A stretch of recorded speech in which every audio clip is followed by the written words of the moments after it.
Bonjour à toutes et à tous, bienvenue à toutes les personnes qui sont ici dans la salle, bienvenue aussi à vous qui nous regardez depuis Internet, soyez les bienvenus avec nous.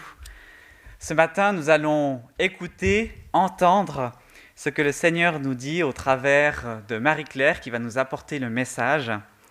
Et bien sûr, être interpellé par différents textes de la Bible qui a résonné profondément dans le cœur de Marie-Claire et qui, je suis sûr, vous le verrez, résonnera aussi dans le vôtre.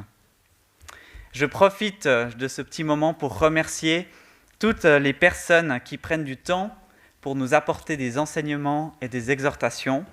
Ça prend beaucoup de temps, beaucoup d'énergie aussi, parce que voilà, on a envie de pouvoir vous encourager et bien sûr prendre ce temps avec le Saint-Esprit pour vous apporter quelque chose de fort dans votre vie.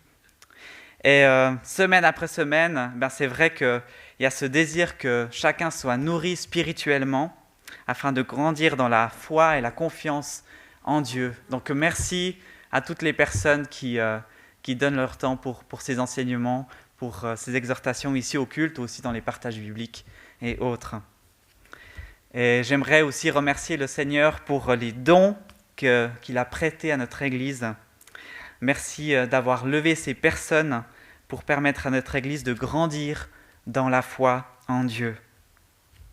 Je me réjouis de vivre ce culte avec vous et de laisser maintenant la place à un temps d'adoration préparé par Annie chez elle, qui permettra à notre cœur de se souvenir des bienfaits de l'Éternel.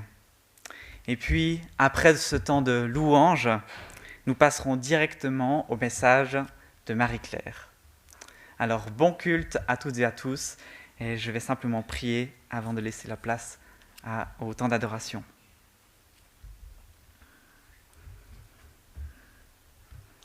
Seigneur, merci pour cette matinée, parce que tu nous accueilles, chacune et chacun, individuellement. Tu nous accueilles aussi en tant qu'Église. Seigneur, nous nous réjouissons de vivre ce temps avec toi, parce que tu es notre bien, tu es notre Seigneur, tu es notre Dieu. Tu es celui qui nous encourage et nous renouvelle. Tu es celui qui pense les cœurs. Tu es celui qui donne de la joie, qui donne la paix. Tu es le Dieu de paix. Et nous voulons nous rappeler ce matin que tu désires vivre une expérience avec nous, des expériences avec nous, comme tu as vécu ces expériences avec tes disciples, pour nous aider à grandir. Seigneur, tu désires dialoguer avec nous après ces expériences ou pendant ces expériences, pour que nous puissions comprendre toujours mieux qui tu es et comment tu désires travailler avec nous. Et c'est vrai que je pense à ces psaumes de David, où David écrit ce qu'il vit avec le Seigneur, et qu'après ce temps de culte, on puisse aussi, par rapport à ce qu'on vit avec toi, sur notre lieu de travail, dans notre famille et autres, qu'on puisse exprimer ce qu'on vit, ce qu'on ressent, qu'on puisse partager ces choses avec toi. Seigneur, nous désirons vraiment avoir nos cœurs ouverts. Viens par ton esprit aider ces cœurs à s'ouvrir, à t'entendre ce matin, afin d'être encouragés et de mieux te connaître. Amen.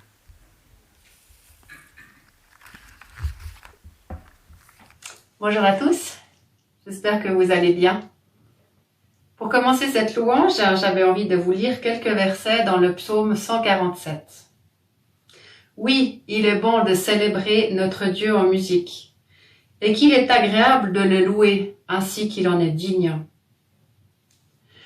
Notre Dieu est grand, son pouvoir est immense, sa science est infinie.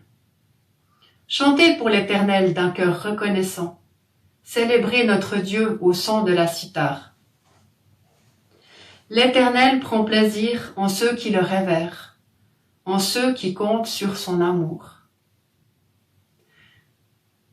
Quand je vois combien mon amour est limité, eh bien, j'aime tourner mes regards vers le Seigneur parce que le sien n'est pas limité.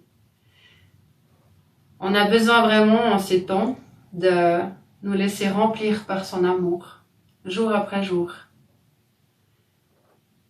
Oui, que notre amour déborde. Merci Seigneur parce que tu nous renouvelles dans ton amour. Merci parce que cette source ne tarit jamais. Oui, Tu prends plaisir en ceux qui comptent sur ton amour. Seigneur, waouh! Oui, je veux compter sur ton amour. Je veux me laisser visiter par toi ce matin. Visite mes frères et sœurs aussi. Amen.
J'ai à cœur de vous apprendre un nouveau chant, peut-être que vous le connaissez si vous écoutez du Christomline. Et le refrain, c'est « Nous voulons chanter, nous unir aux voix des anges. Nous voulons chanter, heureux que tu entendes quand nous t'exaltons. Louons le nom de Jésus. » Je vous propose de l'écouter ou de le chanter si vous le connaissez.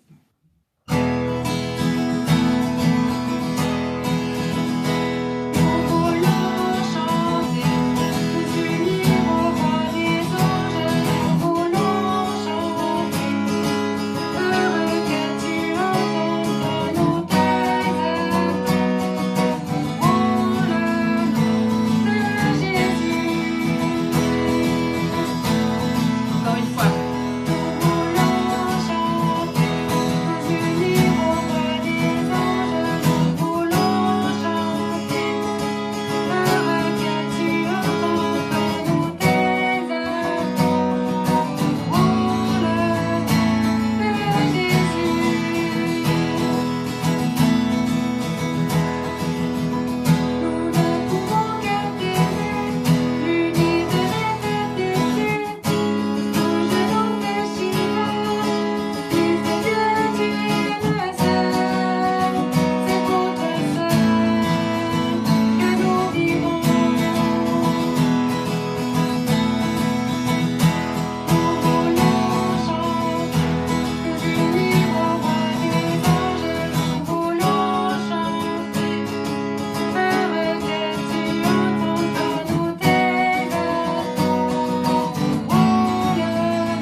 Seigneur, merci parce que il y a de la joie à te louer.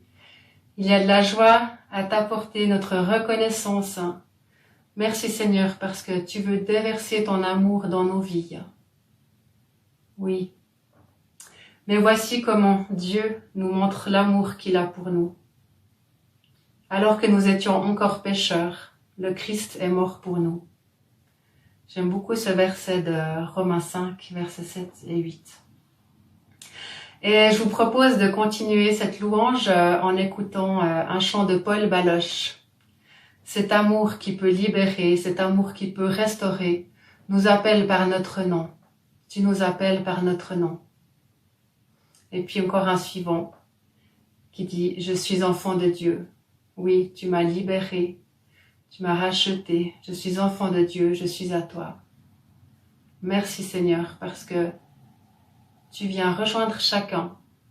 Je te prie Seigneur que ton esprit renouvelle les forces de ceux qui se sentent faibles.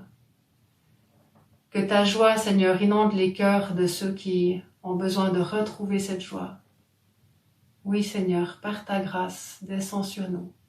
Agis dans nos cœurs, transforme nos vies. Oui, que ton amour soit visible en nous. Amen.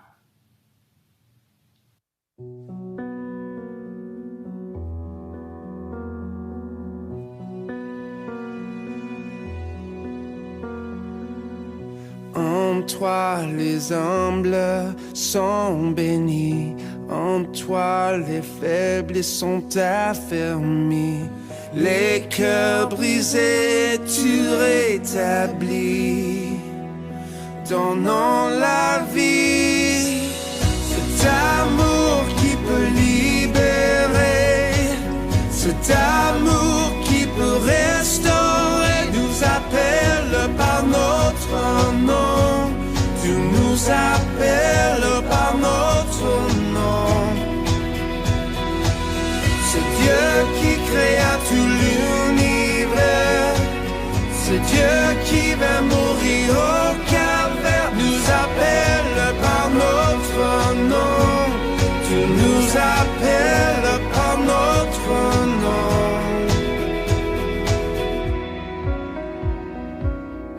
À ceux qui doutent de la foi, aux chancelants, tu tends les bras, tu les appelles de ta voix.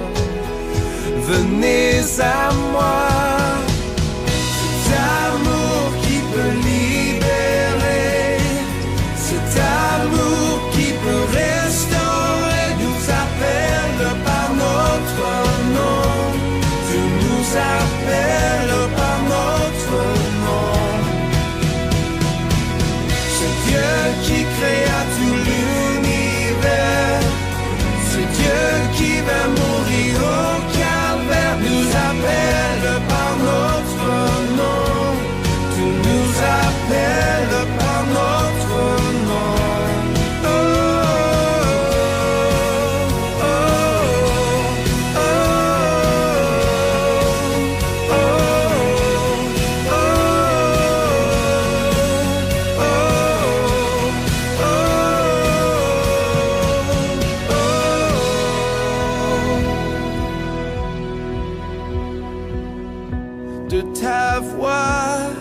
de ta voix, tu nous appelles à la croix. De ta voix, tu nous appelles à la croix. De ta voix, tu nous appelles à la croix. De ta voix, tu nous appelles à la croix. Cet amour qui peut libérer, cet amour qui peut restaurer, nous appelle par notre nom. Tu nous appelles par notre nom. C'est Dieu qui créa tout l'univers, c'est Dieu qui va mourir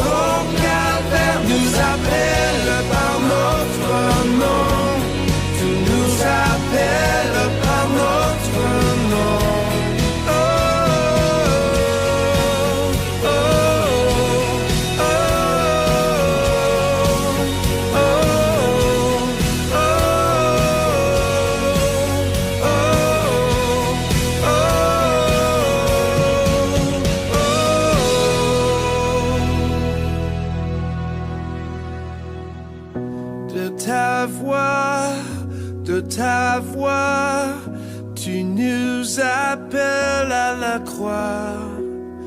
De ta voix, tu nous appelles à la croix.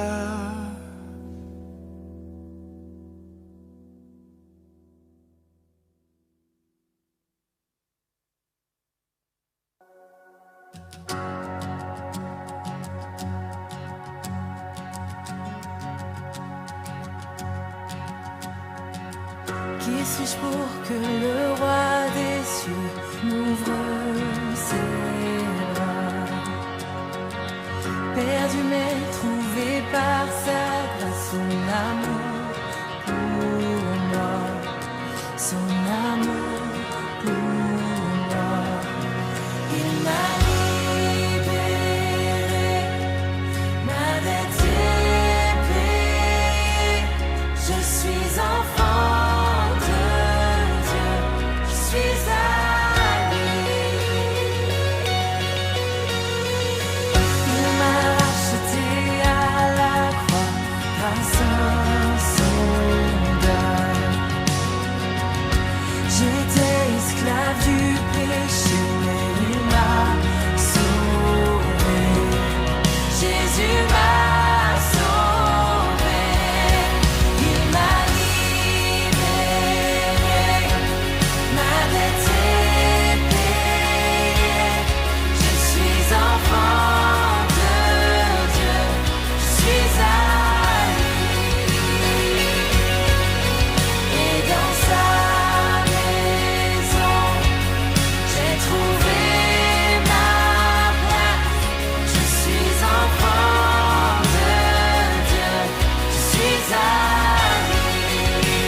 Je sais qui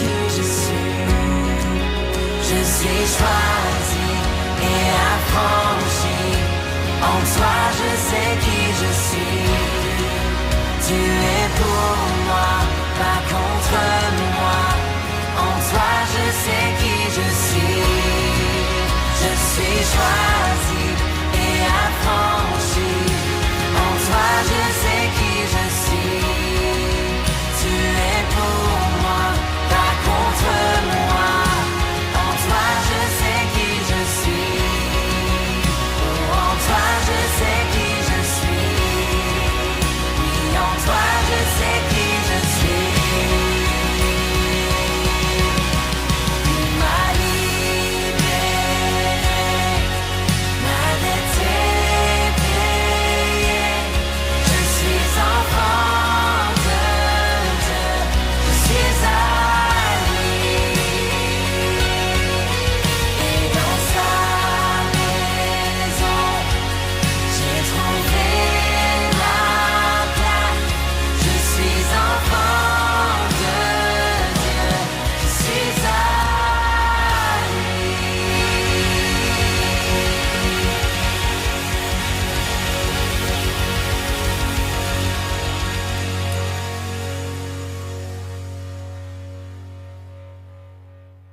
Quelle grâce nous avons de pouvoir nous sentir aimés de Dieu. Que dire de plus? Si Dieu est pour nous, qui sera contre nous? Qu'est-ce qui pourra nous arracher à l'amour du Christ? La détresse ou l'angoisse? La persécution? La faim? La misère? Le danger ou l'épée? Dans tout cela, nous sommes bien plus que vainqueurs par celui qui nous a aimés. Oui, j'en ai l'absolue certitude. Ni la mort, ni la vie, ni les anges, ni les dominations, ni le présent, ni l'avenir, ni les puissances, ni ce qui est en haut, ni ce qui est en bas, ni aucune autre créature. Rien ne pourra nous séparer de l'amour que Dieu a manifesté en Jésus-Christ notre Seigneur. Rien ne pourra nous arracher à l'amour que Dieu nous a témoigné en Jésus-Christ. Soyez bénis. Que vous puissiez vous sentir vraiment aimés par le Seigneur. C'est mon désir. Bon culte.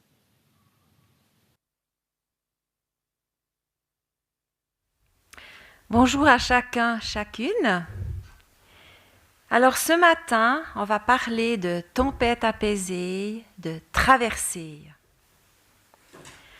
Alors quand on parle de tempête apaisée, on fait référence à 2 récits des évangiles. Et je vais me référer à ceux de Marc.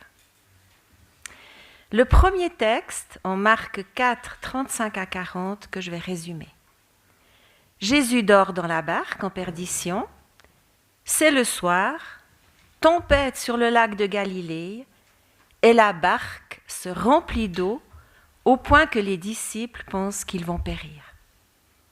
Et là, Jésus, réveillé, menace le vent et la mer, et la tempête s'apaise. Ce qui est intéressant de noter là, c'est que Jésus s'adresse aux éléments, et une fois le calme revenu, il parle à ses disciples. Le second, en Marc 6, 45 à 54, où Jésus rejoint ses disciples en marchant sur la mer. C'est la nuit. La barque se trouve au milieu de la mer, en dérive à cause des vents contraires. Et les disciples rament contre le vent. Jésus les rejoint en marchant sur la mer et cette fois, il ne menace pas les éléments, mais il parle aux disciples dans leur affolement pour les rassurer. Et dès que Jésus monte dans la barque, le vent tombe et ils rejoignent l'autre rive, mais bien loin du but prévu. C'est sur ce second récit que je vais me focaliser ce matin. Et on trouve 2 parallèles de ce récit où Jésus marche sur la mer, dans Matthieu 14 et dans Jean 6. C'est un épisode qui se passe juste après le récit où Jésus nourrit la foule. Et peu avant encore, on apprend qu'Hérode a fait décapiter Jean-Baptiste. Lui qui est présenté dans les évangiles comme celui qui annonce la venue du libérateur. Alors on sait que Jésus, c'est le cousin de Jean-Baptiste. Et cette mort le touche profondément. Et Jésus n'est pas quelqu'un d'inaperçu. Les foules sont là pour l'écouter. Il les voit comme un troupeau sans berger, sans repère depuis cette mort brutale de Jean-Baptiste.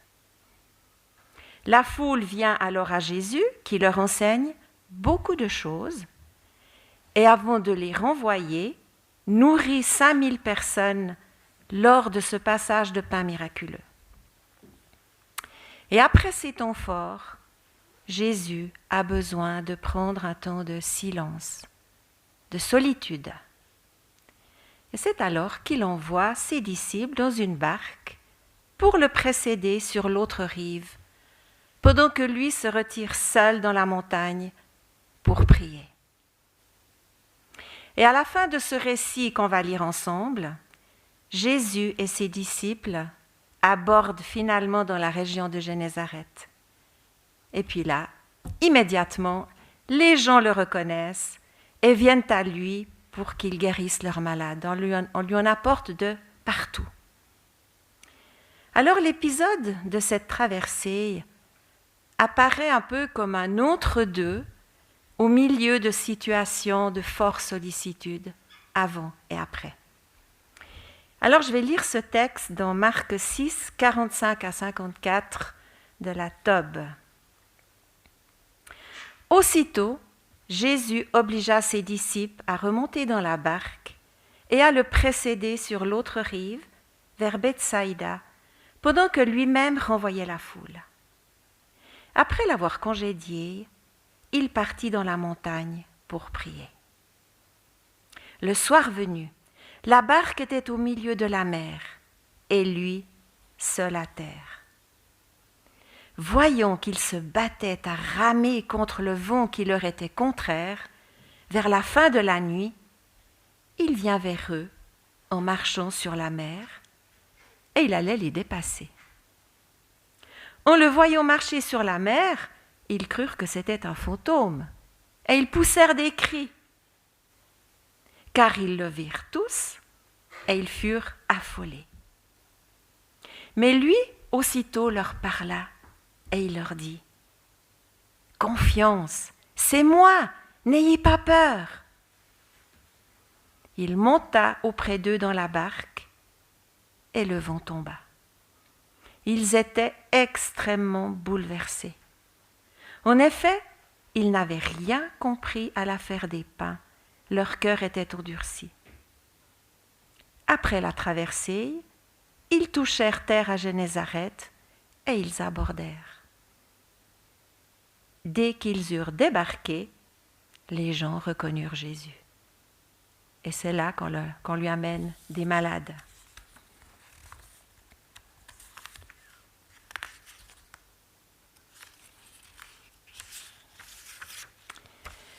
Dans la mentalité biblique, la mer est le lieu du mal, des monstres, des figures hostiles. Si vous pensez à cet homme habité par une légion de démons, ces démons, une fois chassés par Jésus, vont dans un troupeau de porcs qui va se précipiter dans la mer. Ils vont dans des eaux d'en dessous quelque part, d'en bas. Ce n'est pas la mer où on va passer un moment de détente. C'est un endroit où l'on préfère ne pas s'aventurer, sauf si on est obligé. Et en effet, à l'époque, celui qui s'avançait sur la mer était confronté en permanence au danger, à l'éventualité d'une tempête, d'un naufrage et finalement à la mort. Et la mer de Galilée était réputée pour ses tempêtes soudaines. Et encore une chose qui est intéressante à noter, c'est que l'évangile de Marc est celui qui donne le plus de place à la mer. Elle y joue un rôle central. On relève en effet plus de 40 occurrences du vocabulaire marin. On peut noter aussi que toutes les scènes d'appel des disciples, la majeure partie de son enseignement, des paraboles, ainsi que de nombreuses guérisons, se passent au bord de la mer. Et enfin, comme Gilles l'avait développé dans un récent message, 3 récits de traversée relatent ce qui survient sur la mer lors de ses voyages en barque, et qui ne concernent que les disciples dans leur relation à Jésus. Donc la mer, lieu d'effroi et d'épreuve, le sera vraiment pour les disciples. Mais ce sera aussi pour eux l'occasion de découvrir par ces expériences bouleversantes qui est vraiment ce Jésus qu'ils suivent. Il commande au vent et à la mer. Il marche même sur la mer. Personne n'a jamais fait cela si ce n'est Dieu. Alors, voilà, entrons dans notre passage que j'ai lu avant. Donc les disciples embarquent, s'avancent sur la mer. C'est un lieu de transition. C'est un lieu où ils ne vont pas rester. Ils vont d'un endroit à un autre. Mais ce qui va caractériser cette transition, c'est qu'ils vont s'y sentir mal. Il fait nuit, il y a du vent, des vagues, le vent va dans le sens contraire de là où ils veulent aller, ils rament à contre-courant pour essayer d'atteindre la rive, mais ils dérivent. Alors dans ce récit, ce sont les disciples qui sont concernés. Mais nous aussi, nous sommes tous concernés par de telles traversées dans nos propres vies. Et ce sont des expériences où on ne se sent pas particulièrement bien en s'y aventurant. On doit affronter des vents contraires, des oppositions, des émotions difficiles à gérer. Mais il n'y a pas d'autre solution que de les affronter si on veut aborder de l'autre côté. Alors la question est, suis-je d'accord d'affronter activement, parce qu'on a vu que les disciples étaient actifs, même que c'était à contre-courant, ils ramaient. Est-ce que je suis d'accord d'affronter activement ce que je traverse, ce qui m'habite, ce qui me fait souffrir, d'aller là peut-être où ça fait mal, pour ensuite aborder l'autre rive? Mais parfois, on a plutôt envie de renoncer, d'enfouir au plus profond de soi ce qui nous habite, ce qui est douloureux. Mais à un moment donné, ça ressurgira si on y renonce. Et j'aime bien prendre cet exemple du bouchon de liège, qu'on enfonce, puis qu'on aimerait bien que ça reste là au fond, puis tout d'un coup, pouf, ça ressurgit. Et je crois que si on décide plutôt d'enfouir au plus profond de nous ce qui nous habite, ce qui est difficile, ce qui est douloureux, ça ressurgira à un moment ou l'autre. Puis parfois on s'y aventure, on fait un bout de trajet, et puis on préfère retourner en arrière parce que la rive opposée nous paraît trop difficile à atteindre. Mais moi je crois que c'est aussi difficile de retourner en arrière que d'affronter les éléments pour atteindre l'autre rive. Et ça me fait penser aussi au peuple d'Israël dans le désert. Ça, c'est encore une autre traversée, le désert. Puis elle a duré longtemps pour eux. Et qui, à un moment donné, auraient préféré retourner en arrière, retourner en Égypte, là où ils étaient malmenés, persécutés, parce qu'ils n'avaient plus le courage d'avancer. Et le moment central de ce récit, c'est le moment où, tard dans la nuit, seuls, épuisés d'avoir ramé de longues heures dans l'absence de Jésus, Jésus est resté à terre, mais il les voit se battre. Il les voit se battre. Et si aujourd'hui, je me trouve dans une situation délicate, difficile, douloureuse, est-ce que je crois que Jésus me voit me battre? Est-ce que je crois que Jésus me voit me battre? Est-ce que je crois qu'il sait ce que je traverse, ce qui m'habite au plus profond de moi? Est-ce que je pense qu'il prend garde à ma situation et m'accueille dans ma tourmente? Et je crois que ce sont des bonnes questions à se poser. Et moi, quelle va être ma décision? Est-ce que je vais rester passif en attendant que ça passe? Les disciples sont actifs malgré les vagues et le vent contraire. Et parfois, on vit cette expérience de se sentir seul au milieu de nulle part, en pressentant qu'il faut quitter quelque chose pour aller vers autre chose. Mais ce quelque chose, on ne le discerne pas encore très bien. On sent des résistances, des doutes, des peurs, mais qu'il faudra prendre en considération et traverser. Il va falloir affronter ce qui nous habite. Il va falloir affronter ce qui nous habite. Ça peut faire des vagues, des remous. Notre barque est bien agitée. Les disciples, on peut le dire, sont ballottés, malmenés. Et c'est précisément à ce moment-là que Jésus les rejoint d'une manière surnaturelle, marchant sur la mer. Alors le récit dit qu'ils sont affolés. Ils le voient tous, mais croyaient que c'était un fantôme, une hallucination. Et le terme grec pour décrire leur vision de Jésus, c'est fantasma. Est-ce que c'est une réalité? C'est un fantasme? Quand tout bouge, où sont les repères? Quand tout bouge, où sont nos propres repères à chacun? Remettre les choses à leur juste dimension peut paraître énorme ou trop difficile. Et je peux avoir l'impression que je vais me noyer, ce qui est tout sauf rassurant. C'est alors que Jésus, marchant sur la mer, va leur parler. Confiance, c'est moi, n'ayez pas peur. Cela en réponse à leur bouleversement. Il y a un moment où les disciples ont conscience que Jésus est loin d'eux, et il y a ce moment où ils voient que Jésus les rejoint, qu'il est proche d'eux. Et se référer à lui permet de trouver un repère au milieu de cet environnement très mouvant, émouvant, éprouvant parfois. Dans le premier récit de la traversée, c'est après que Jésus ait menacé le vent et la mer qu'il questionne ses disciples au sujet de leur foi.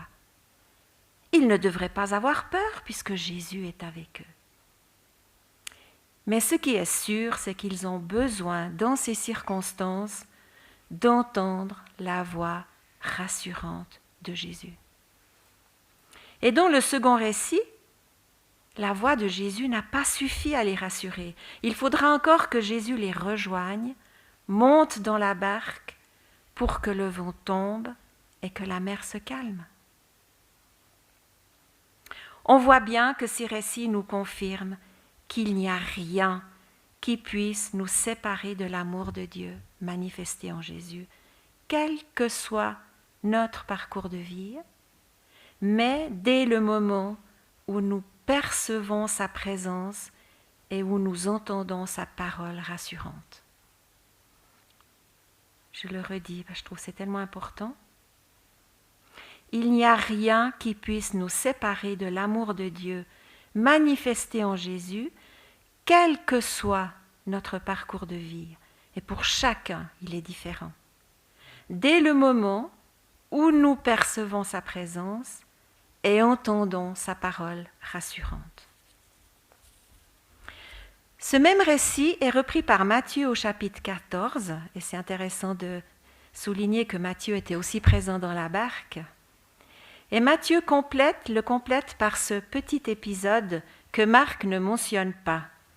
Matthieu insère le dialogue entre Pierre et Jésus. Alors je vais vous le lire à partir du verset 28. S'adressant à Jésus, Pierre lui dit « Seigneur, si c'est bien toi, ordonne-moi de venir vers toi sur les eaux. » Ça c'est bien Pierre, hein? « Viens, dit-il. » Et Pierre, descendu de la barque, marcha sur les eaux et alla vers Jésus. Mais en voyant le vent, il eut peur. Et commençant à couler, il s'écria « Seigneur, sauve-moi » Aussitôt Jésus, tendant la main, le saisit en lui disant « Homme de peu de foi, pourquoi as-tu douté ?» Et quand ils furent montés dans la barque, le vent tomba. Ceux qui étaient dans la barque se prosternèrent devant lui et dirent « Vraiment, tu es le Fils de Dieu. » Ce qui est bien décrit dans cet épisode, c'est le contraste pour Pierre, selon qu'il regarde Jésus ou selon qu'il regarde le vent. Tant que Pierre regarde Jésus, il n'est pas submergé par sa propre peur. Tout bouge autour de lui. La tempête, les vagues sont toujours là, ça n'a pas encore été apaisé. Donc tout bouge autour de lui, mais ça ne le déstabilise pas complètement intérieurement, parce qu'il fixe son regard vers celui qui lui donne de l'assurance, de la confiance. Dans nos vies, tout peut bouger autour de nous, mais si on regarde à lui qui nous donne confiance, de l'assurance, on y va. Mais malheureusement, à un moment donné, voyons le vent, au lieu de fixer son regard sur Jésus, il perd complètement son assise, sa stabilité, il est perdu. Si dans ma vie, je traverse des événements, des épreuves, des souffrances qui me déstabilisent beaucoup, et que je prends cela comme référence, alors tout bouge. Je ne sais plus où j'en suis, j'ai peur, je suis déstabilisée, je n'ai plus de repères, je perds mon assise. Mais si je regarde à Jésus, quelle que soit l'instabilité du contexte dans lequel je me trouve, j'ai un repère solide. Alors je peux y aller, je peux avancer. À mon sens, dans ce court passage, Pierre a vécu une traversée. Pierre y est allé parce que Jésus, qu'est-ce qu'il lui a dit? Il lui a dit, viens. Il ne lui a pas dit, non, mais attends Pierre, je te connais, tu crois quoi? Non, reste dans la barque. Non, il lui a dit, ok, viens. Et Jésus savait que Pierre avait besoin d'apprendre quelque chose d'important. Et c'est ce qui s'est passé dans un premier temps. Pierre s'est appuyé sur ce « viens ». Et dans mon parcours de vie, à un moment donné, je peux pressentir qu'il se passe quelque chose en moi. Et je me pose peut-être cette question, est-ce que c'est le moment d'embarquer? Est-ce que c'est le moment de vivre une traversée? Pourquoi pas? Est-ce que c'est le moment de vivre une thérapie, d'être aidé par quelqu'un dans un lieu sécurisé? Est-ce que j'entends une parole qui me dit « Vas-y, tu peux y aller ». Cette parole n'est pas forcément « viens », mais elle peut prendre une autre forme, mais quelque part ça veut dire « viens » avec des mots appropriés, avec ce que j'ai besoin de vivre. Est-ce que c'est le moment pour quitter, partir? Est-ce que je suis prêt au fond de moi d'y aller pour ensuite rejoindre l'autre rive? Jésus a dit à Pierre, mais pourquoi as-tu douté? Ce qui veut dire, mais pourquoi est-ce que tu ne t'es plus appuyé sur le lin de confiance? Pourquoi as-tu accordé plus d'importance à la violence du vent qu'à la sécurité de la parole que je t'ai adressée? Viens, lui a dit Jésus.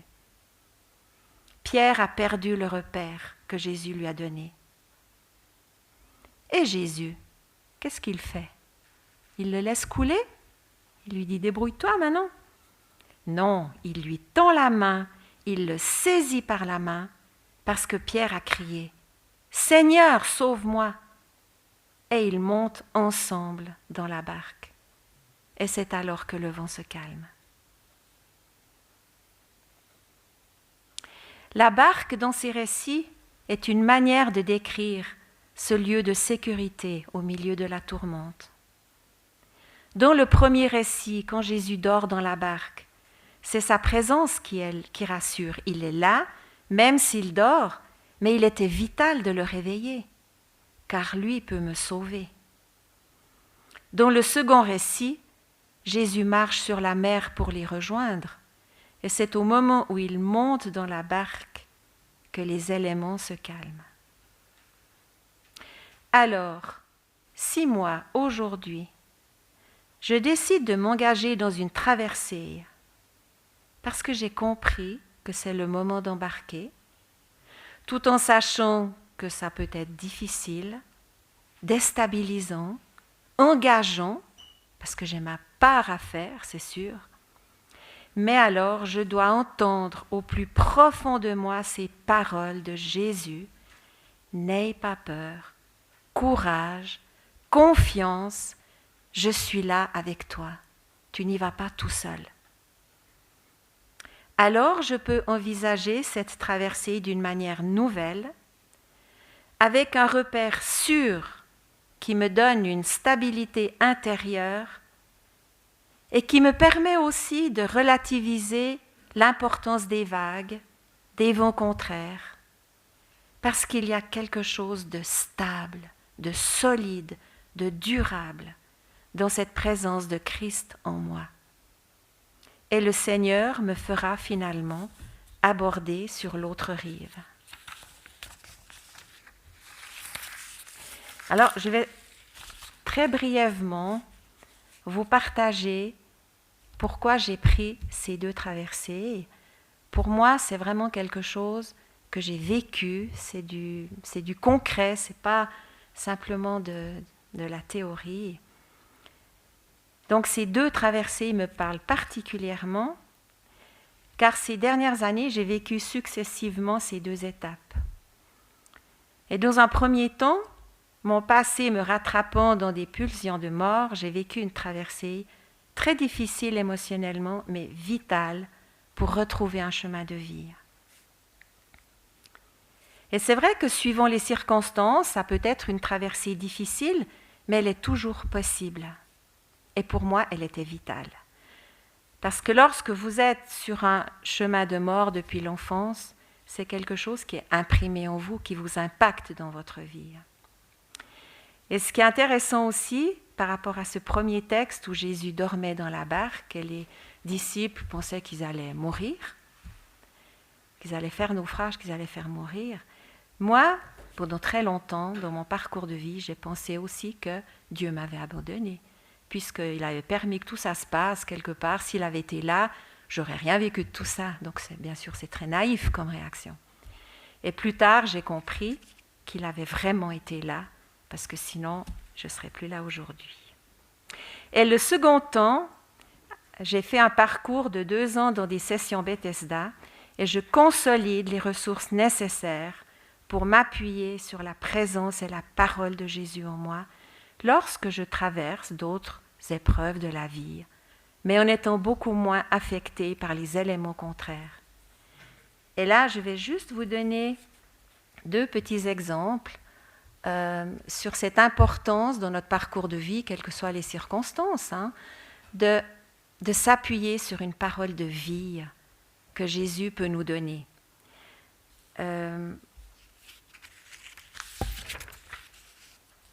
Donc, dans une des sessions de Bethesda à Grandchamp, il nous a été donné, si on le désirait, de prendre un temps de prière avec le curé ou le pasteur responsable de la congrégation des sœurs de Grandchamp.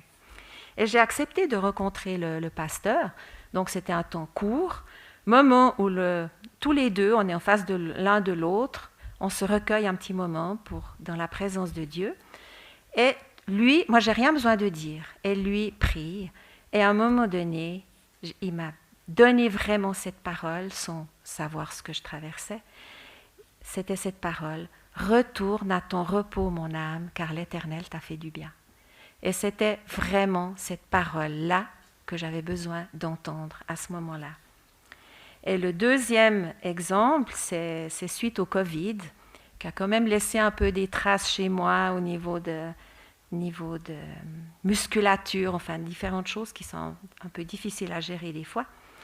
Et j'ai reçu une carte de quelqu'un qui avec ces paroles, « Il mènera tout à bien pour toi, que ton cœur soit tranquille, car son amour atteint jusqu'aux cieux. » Et je me dis, ben voilà, c'était la parole que j'avais besoin d'entendre à ce moment-là. Et je trouve que c'est important pour chacun d'entre nous de vraiment demander au Seigneur ces paroles de vie qui nous permettent d'aller de l'avant, quelle que soit l'instabilité qui est autour de nous, et de les proclamer. Et quand je me sens des fois un peu découragée, eh ben je me dis, retourne à ton repos, mon âme, car l'Éternel t'a fait du bien. Alors je vous encourage vraiment chacun à pouvoir vivre aussi ces expériences qui nous permettent d'avancer et de cheminer. Amen.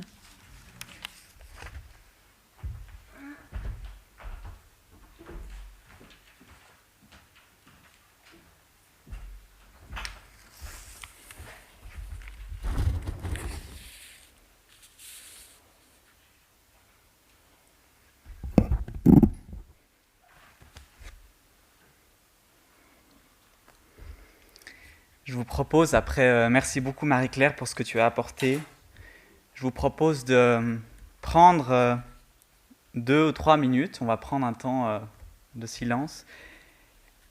Et je vous propose de marquer à un endroit, sur une feuille ou sur votre Natel ou autre, une parole qui vous a particulièrement touché ce matin, que vous allez pouvoir reprendre cette semaine, retravailler, qui vous concerne, une situation dans laquelle vous êtes. Voilà, donc c'est un temps pour vous, pour réfléchir, vous rappeler de ce qui a été dit ce matin, et vous puissiez le noter à quelque part pour l'intégrer.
Et toi, dans cette salle ou chez toi, dans quelle période de vie es-tu ?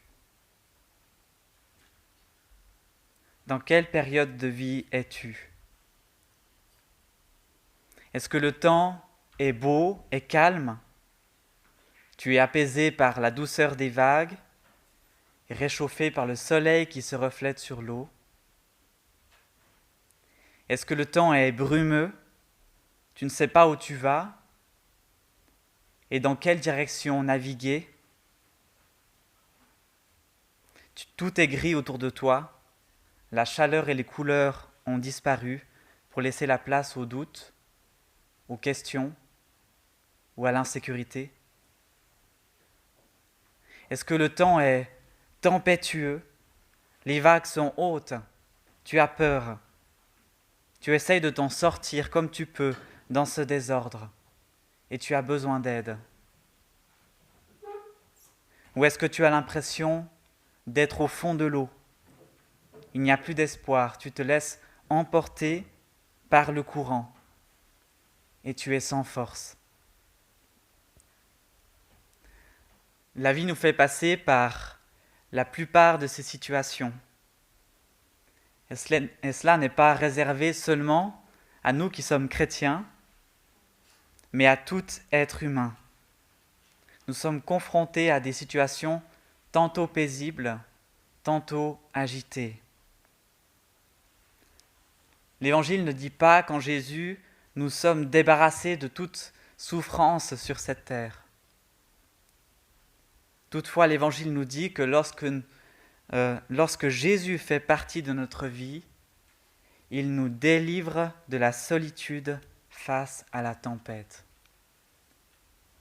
Jésus nous délivre de la solitude face à la tempête. Il nous prend la main et nous dirige peu à peu vers la lumière.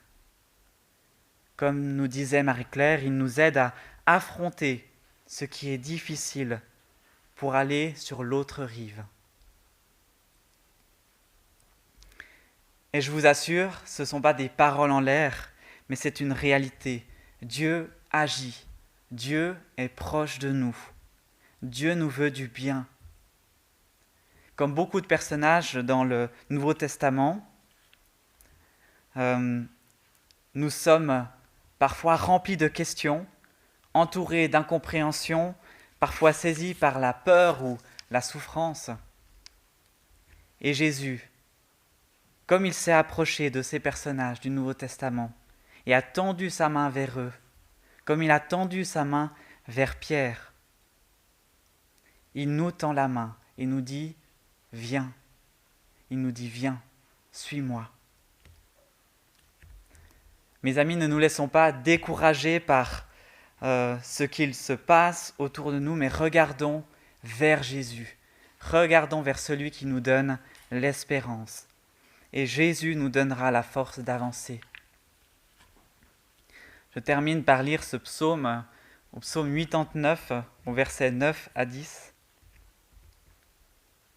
Éternel, Dieu de l'univers, qui est puissant comme toi? Éternel, ta fidélité t'environne. C'est toi qui maîtrises l'orgueil de la mer.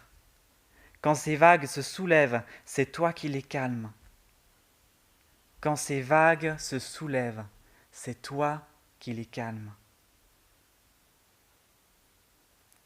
Je vous laisse ce dimanche avec ces paroles et qu'elles puissent résonner dans votre cœur quand vous allez rentrer chez vous ou quand vous allez éteindre votre télévision.